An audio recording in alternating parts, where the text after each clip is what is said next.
बारामतीत झालेल्या विमान अपघातामध्ये अजित पवारांचे अंगरक्षक विदीप जाधव यांचाही मृत्यू झाला होता।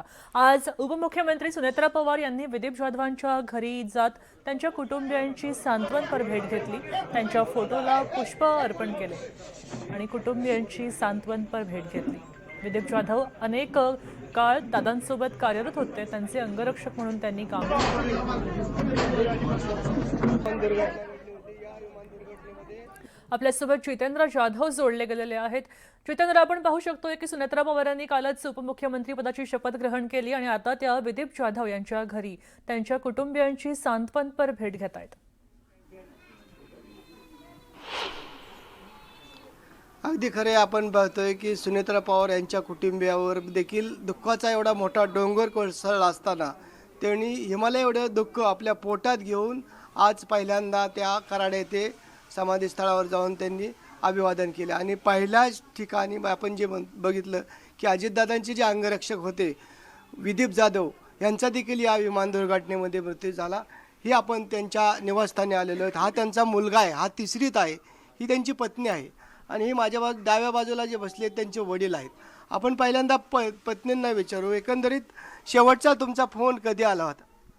त्यांनी शेवटचा फोन मला 8:44ला त्यांनी व्हिडिओ कॉल केलेला फ्लाईटमध्ये असतानाच सकाळी। हो, बोलणं नाही झालं, पण कट झाल्याच ही दुर्घटना झाली।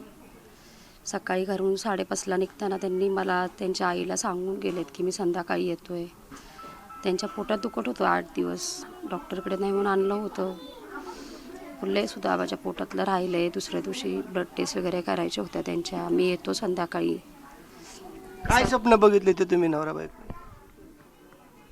खूप मोठं स्वप्न होतं की पोरांचं शिक्षण, पोरं स्वतःच्या पायावरती उभे राहतील। घर घेतलं, आम्ही एप्रिलमध्ये राहायला जाणार होतो नवीन घरी। त्यांचं सगळं कुटुंब, त्यांचा खूप जीव अडकला होता त्यांच्या कुटुंबात। सुनेत्रा वहिनी आलत्या, काय आश्वासन दिलं, काय त्यांनी सांत्वन? त्यांचं म्हणणं असंच आहे की विदीपनी जशी दादांची शेवटपर्यंत साथ दिली तशी मी तुझ्याबरोबर शेवटपर्यंत असेल। कुठल्याही बाबतीत पोरांच्या शिक्षणाचं म्हणा, घरचं काही असेल, माझ्या जॉबबद्दल सुद्धा त्यांनी सांगून गेल्यात की जिथे आहे तिथे तुझी इच्छा असेल तरी तिथे आपण करू, किंवा दुसरीकडे कुठे करायचं असेल तरी आपण करू। वडील आपल्या बरोबर आहेत। आपण पाहतोय की वडिलांना दुःख पचवता येत नाही, सर्व दुःख त्यांनी पोटात ठेवलेले। अजून त्यांनी काय एकंदरीत इच्छा होती मुलाची, काय स्वप्न बघितले ते मुलांनी? काय सामान्य माणसाचे स्वप्न सामान्यच असते ती, पण ती तरी पूर्ण होण्यासाठी त्यांनी थांबायला पाहिजे होतं। पण दुर्दैव म्हणायचं, आमचं म्हणायचं, त्याचं म्हणायचं, तो अर्धवटच सोडून गेला। शेवटची भेट कधी झाली, कधी काय बोलणं झालं? शेवटची भेट 26 तारखेला झाली। मी इकडं गावी यायला निघालो होतो आणि तो खारघरला चालला होता मुला आणायला। मग तो 5:30 वाजताच निघाला। त्याच वेळी मला सांगितलं की तुम्ही जा पुढं, मला सातारला दौरे आहेत, मी येतो तिकडं। दौरे आल्यानंतर मग आपण जाऊ तिकडं पुण्याला हॉस्पिटलला, त्या संचेती हॉस्पिटलला। आणि इथं घरी आला, इथं गावच्या घरी फोन आला त्याचा की 27 तारखेला की मी येतोय सकाळी पुण्या बारामतीला। 27ला संध्याकाळी फोन आला की मी 28 तारखेला तिथं उद्या सकाळी येतोय आणि संध्याकाळी इकडे येतो, मग मुक्कामी तरडगावला। 27ला हां, ठीक आहे। हा बारका भाऊ त्याच्याशी बोलला तो, आणि माझा काही संपर्कच नाही मग ते तेवढं बोलल्यानंतर। आणि अचानकच हे सगळं घडलं। आम्हाला बी उशिराच समजलं, 9:30च्या दरम्यान। मग मला हा माझा मित्र सुरेंद्र गाडे, काय मुलांनी काय स्वप्न बघितले होते?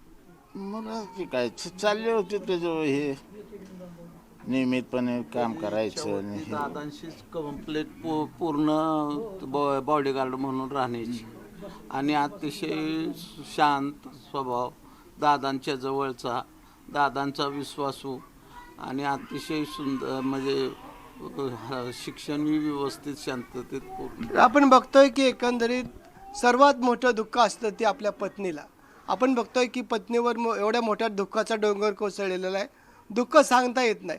तिसरीला मुलगा आहे, त्याला शिकवायचं आहे, त्याला मोठं करायचं आहे, अधिकारी बनवायचं, असं स्वप्न या विदीप जाधवच्या म्हणजे पत्नींनी पाहिलं होतं आणि विदीपने पण देखील पाहिलं होतं। परंतु आपण बघतोय की विमान दुर्घटनेमध्ये विदीपचा हा दुर्दैवी मृत्यू झालेला आहे।